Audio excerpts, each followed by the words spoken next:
Hurricane Milton, which has already exploded into a Category 5 storm, could hit the Tampa Bay area directly. It would be the first major hurricane to strike within 50 miles of Tampa in more than 100 years. Some residents in at least 6 counties told to evacuate. In Hillsborough County, the evacuation order is mandatory in some places. That means authorities cannot force people from their homes. But if you remain there, you could die. My men and women could die trying to rescue you.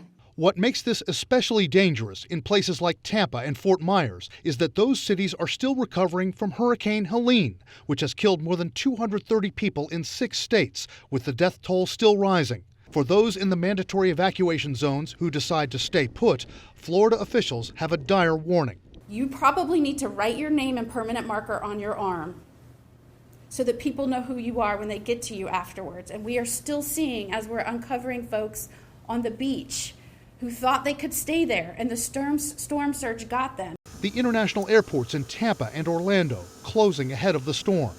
Tolls are being suspended on major highways throughout western and central Florida to help those evacuating.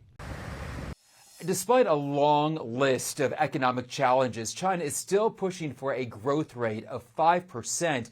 The latest from Beijing, a plan to send billions of dollars to help local governments. But many investors feel more needs to be done. On Tuesday, China's top planning agency announced a figure of $28 billion, money to be used for local investment projects. Right now, local governments are dealing with debt. This payment will help with that. Already, Beijing has announced some monetary policies to help with the cost of borrowing and to control inflation because China has a deflation problem.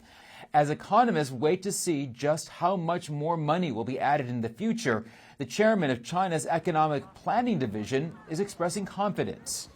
From a microeconomic perspective, we are now facing more complex internal and external environments. China's economic performance is largely stable and progressing at a steady pace. Right now, China is still dealing with a housing crisis, high youth unemployment, and weak spending. In fact, many economists feel the real focus needs to be on building consumer confidence, not just monetary policy. This year's Nobel Prize for Physics has been awarded to 2 computer scientists for their work on machine learning. John Hopfield at the University of Princeton and Geoffrey Hinton at the University of Toronto were honoured for laying the foundations for the technology that powers many of today's artificial intelligence products. Hinton, nicknamed by some the godfather of artificial intelligence, said he was flabbergasted to receive the prize.